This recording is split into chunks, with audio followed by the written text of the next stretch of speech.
मित्रहो, आपले मनाची दुनिया, मनाप्रमाणे जगण्याची दुनिया आणि मनाचे सगळे खेळ ज्याचे त्याचे फार अगम्य असतात. कोणाचा मनाचा थांग पत्ता लागत नाही. म्हणूनच म्हणतात की माणसाचं मन जाणून घेणं खरंच खूप अवघड असतं. असंच या आपल्या विषयावर मी अनेक लेख लिहिले. त्या लेखांचं एक पुस्तक प्रिंट स्वरूपामध्ये shopygen.in या संस्थेने प्रकाशित केलं. हे मनाचे खेळ सारे. यातील एक लेख मी आज आपल्या सर्वांसाठी सादर करतो आहे. शीर्षक आहे आजी आजोबांचे हरवलेले छत्र. आजी आजोबा असतात, पण त्यांचा सहवास नातवांना लाभत नाही. त्या अर्थाचा हा लेख आहे. आजी आजोबांचे हरवलेले छत्र, कारणं शोधा. मी माझ्या परीने सांगितली आहेत. सध्याच्या काळातले आपल्या सर्वांचे भावविश्व फारच संकुचित होऊन गेलेलं आहे. एखाद्या कुटुंबापुरतीच ही समस्या राहिलेली नसून आजच्या पिढीवर नव्हे तर येणाऱ्या नव्या पिढीवर परिणाम करेल अशी ही समस्या होऊन बसली आहे.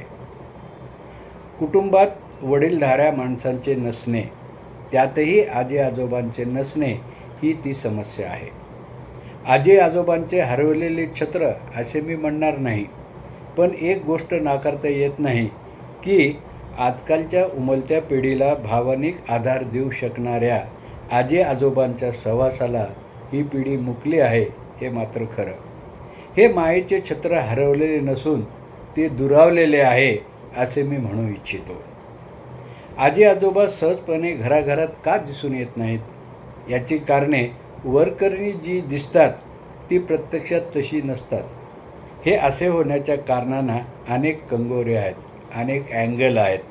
हे लक्षात घ्यावे लागेल. आणि हे एकदा लक्षात आलं की एकमेकांना दूषण लावणे, बोल लावणे यातील धार बोथट होण्यास मदत होते. यासाठी कुणी एक जबाबदार आहे असे म्हणता येणार नाही, कारण या समस्येने आता सार्वत्रिक असे मोठे स्वरूप धारण केलेले आहे. त्यामुळे प्रत्येकाने आपापल्या परीने ही समस्या सोडवण्याचा प्रयत्न करायला हवा असे सुचवावेसे वाटते. जुन्या काळच्या पंचक्रोशीची व्याप्ती जास्तीत जास्त 25 किलोमीटर इतक्या कमी अंतराची होती आणि दळणवळणाची साधनेसुद्धा अत्यंत मर्यादित असल्यामुळे आजूबाजूच्या खेडेगावात, लहानशा गावात, तालुकावाच्या मोठ्या गावात आणि जिल्ह्याच्या ठिकाणी नोकरीच्या निमित्ताने कुटुंबे वास्तव्याला असत. हे कार्यप्रसंगाच्या निमित्ताने आवर्जून भेटत असत. ख्याली खुशाली, क्षेमकुशल, एकमेकांची विचारपूस या गोष्टीमुळे समक्ष होणाऱ्या भेटीतून आणि बोलण्यातून मनाला खूप मोठी भावनिक ऊर्जा मिळत असे. आताच्या सुपर स्पीड जमान्यात गावे जवळ आलीत, पण माणसं एकमेकापासून दुरावलीत. किती विरोधाभास आहे याचे कारण म्हणजे दर पिढीत असतो तसा मानसिक आणि वैचारिक दुरावा आताच्या 2 पिढ्यामध्ये आधीच्या पिढ्यांपेक्षा जरा जास्तच झालेला आहे असे म्हणावेसे वाटते. नेमका यात मानसिकतेचा अभाव आहे असं म्हणावंसं वाटतं. गेल्या पिढीतील लोकांची एक मानसिकता होती, ती म्हणजे एकदा जी नोकरी मिळाली ती शेवटपर्यंत करत निवृत्त व्हायचं. संघर्ष नोकरी मिळवेपर्यंत असायचा. पुढच्या काळात खुर्ची टिकवणे हेच ध्येय आणि स्वप्न असायचं. या पिढीचे तसे नाही, कारण जमाना तीव्र स्पर्धेचा आहे. जो स्वतःला सिद्ध करेल तोच इथे टिकणार. साध्यासुध्या माणसाचा यापुढे निभाव लागणे अशक्य आहे हेच सत्य नव्या पिढीने स्वीकारले आहे.